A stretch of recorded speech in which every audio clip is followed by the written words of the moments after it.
Labas rytas iššūkio dalyviai. Ar jūs pasiruošę dar vienam iššūkiui?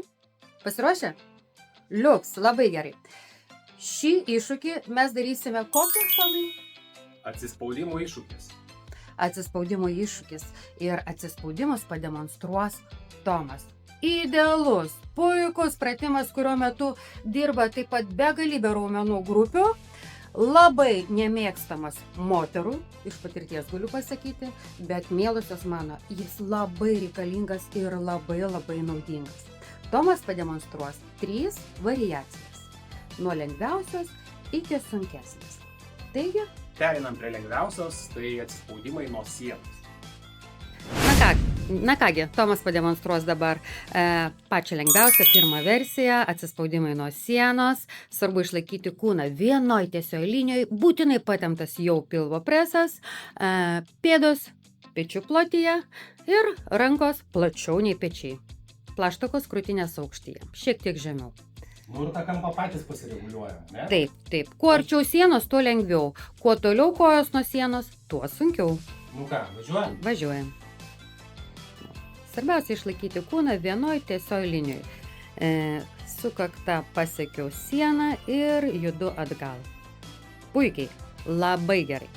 Na, o dabar antras. Dabar atsispaudimų versija nuo kėdės, nuo stalo. Kuo stalas ir kėdė aukštesni, tuo yra lengviau. Nu, pas mus čia toks pufikas, tai bandysim čia parodyti.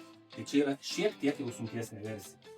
Taigi, kaip Kristina sakė, tas pats presą įtempiam, pakaliuką surenkam ir darom. Labai gražiai Tomas daro, labai techniškai, puikiai laiko pilvo presą, dirba ir nugara, ir presas, ir rankų raumenys. Pereinam dabar prie pagrindinio, prie horizontalaus atsispaudimo atlikimo. Tomai, laikykis. Oi, tu jau Laikykis. Gerai, rankos plačiau, už pakaliuką surenkam, presą surenkam ir darom. Labai gerai. Viena tiesi linija. Jo, tai Kristinos pastaba pagrindinė yra, kad rankas plačiau.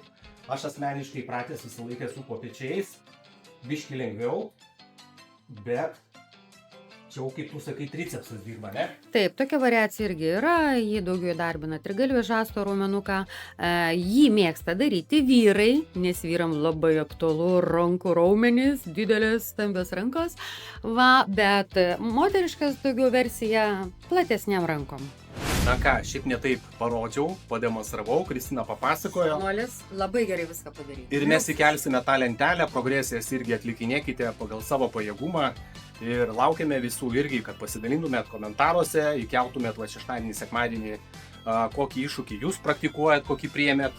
Ar tai bus 10 000 žingsnių, ar atsispaudimai, ar pritupimai, ar ten jumping jackai, patys įvairiausi. Svarbiausia būti aktyviais, sportuot, gerti vandenuką, o po sporto geriam baltyminius kokteiliukus. Taip, labai svarbu, ką mes pavalgome po sporto, nes tai labai įtakoja mūsų rezultatus ir mes su nekantrumu lauksim jūsų nuotraukyčių, vaizdelių ir žinoma klausimų. Jo, tai dalinkitės, įkvėpkite kitus. Sėkmės visiems. Ate. Ate.